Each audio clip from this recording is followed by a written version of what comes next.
The Kiwi Ears Astral is what I would describe as fun, detailed, and versatile because it doesn't really matter where I'm at or what music I want to go ahead and listen to with these, as I will keep using them everywhere regardless of the high $300 price tag. Now I know that that's expensive, but the funny thing here is that they actually feel worth it for the price, and because I'm going to shill the living shit out of this thing, just know that I'm not getting paid by Kiwi Ears, nor does Linsol have any control in what they say, and I'm also not getting paid by them, on which I want to start with what might completely stop you from buying these, starting with the comfort and the build. The Kiwi Ears Astral are chunky yet light, as it is made of resin, and because of the material choice that they've went for, scratches are going to be an ever-occurring problem here, and if your ears are on the smaller end, this might stretch them out, since not only does it stick out far, but it's also pretty wide in terms of, well, that form factor. And because of that, I also suggest doing the method of opening your mouth, pulling back on your ears, then insert the IEM securely,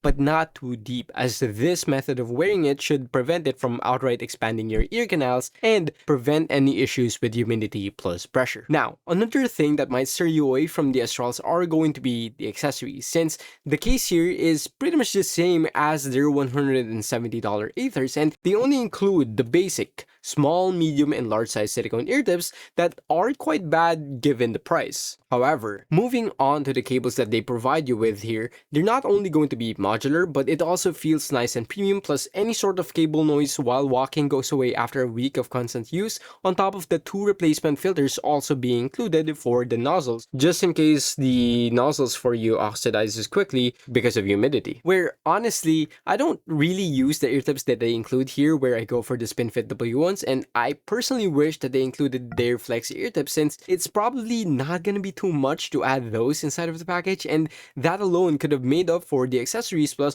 because of how great these are for FPS, the lack of a mic kinda hurts them, so why not give them one? This is the Antlion Kimura microphone, where you get 2 options for determination with a 2-pin version which simply works with the Astral. However, if you're not really one to use boom mics for IEMs and maybe you prefer headphones while gaming, then you might want to go ahead and look into their mod mics with the USB, a 3.5 version, and a wireless version for the options, which all connects and attaches via magnets, so removing and reattaching them is going to be simple and easy. So hey, if you don't really have the space for a mic setup and you want a portable mic that sounds as good as what you hear right now, then go ahead and check the link in the description, since now we talk about why they're so good for FPS and story games, starting with the driver plus the tuning. So the Astrals have a U-shaped tuning where they have 7 drivers per housing, with each side containing 1 dynamic driver for the bass, 4 balanced armature drivers for the mids,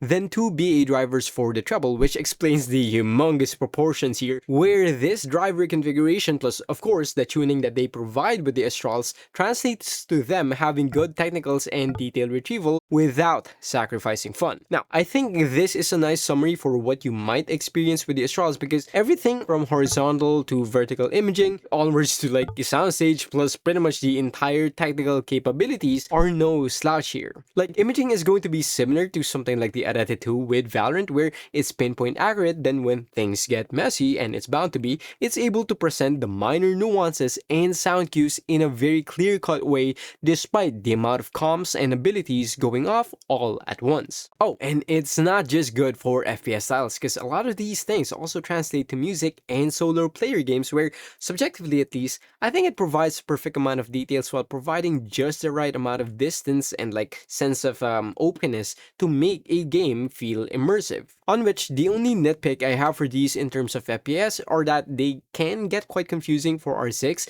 where it's still able to represent sound cues happening from above and below me, but when compared to something like the Arate, the Dunu 242, and even the Queen reference, I don't think that the Astrals provide the same type of confidence in that game to simply point and shoot, because the sound either comes off too far or too near when they're above or below me. Then, although it doesn't really have the same weird tonality of the Arate 2 with stuff like the Vandal and the Op in Valorant, they can be too peaky and too thin with the Phantom or the F2AR, which leads us to tonality. Objectively speaking, coming off the graphs, these have a decent amount of sub-bass with a slight roll-off, then mid-bass onwards to mids follow the Harman 2019 tuning. Moving on from that, they also have an emphasized upper mids with a well-extended treble, where they can either sound balanced with a good amount of body and treble, or the upper mids plus the air regions might come off too spicy and too sibilant for some people. In which case, I think that the graphs here do a good job at representing my personal listening impressions of the Astrals, since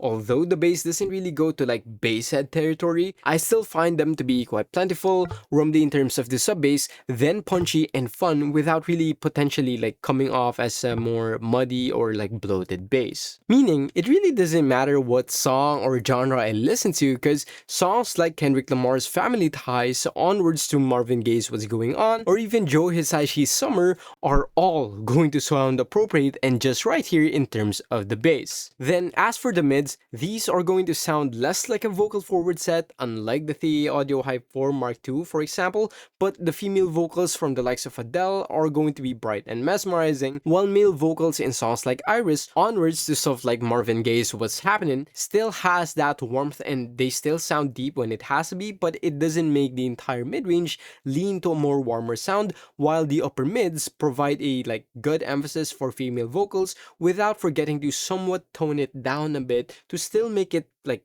pop out, but minimize the potential BA buzzy timbre. As for the treble performance here, it gets to that shining, shimmery sound that I love to hear, where instruments just like violins sound mesmerizing and like emphasized, but still somehow natural. Hats sound bright without sounding thin. Then both the acoustic and electric guitars here are simply going to be amazing. On which I really don't know how else to describe it, because I find the treble to air to be forward and emphasized without personally getting too sibilant or like even spicy, plus air is well extended, which adds to that like perception of distance and sense of naturality. However, I'm also well aware that my tolerance and preference in treble isn't really going to be for everyone, where the caveats here lie within the 2.65k Hz and the 4k Hz peaks, on which voices sound intelligible and clear because of those peaks, but it can make the same said voices to sound sibilant, especially given how much treble extension these have. But then again, EQ exists, and because these have a 105 decibel sensitivity plus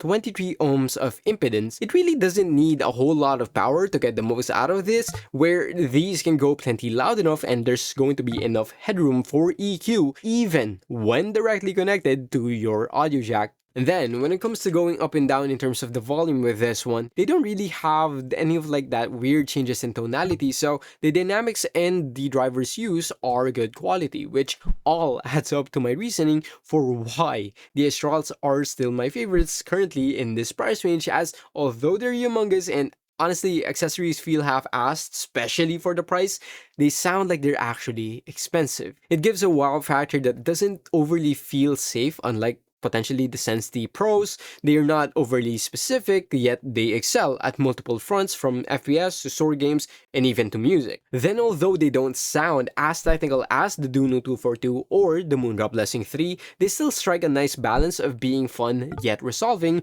where I honestly don't see any sort of like objective trade-offs here besides the accessories that they came with, and maybe if you also want to edit or like monitor yourself like right now what I'm doing, since they're not really made for that, unlike the Cranier reference. Now, despite me owning and experiencing more expensive sets as of late, I would still give the Astrals a rating of A+, where I think that they're a great blind buy for anybody who can afford the $300 price tag, plus it's going to be a great exit buy out of the hobby if you like brighter sounding sets, good for multiple music genres and for multiple types of games. So as always, thanks to all of the members right over here and your glorious names, especially Humble Shore 1411 for still being on the train tier after months of being subscribed. Now, if you're more of an esports or like competitive gamer, then this video here might interest you, as it's what I consider to be the best IEM for FPS games, at least for the time being.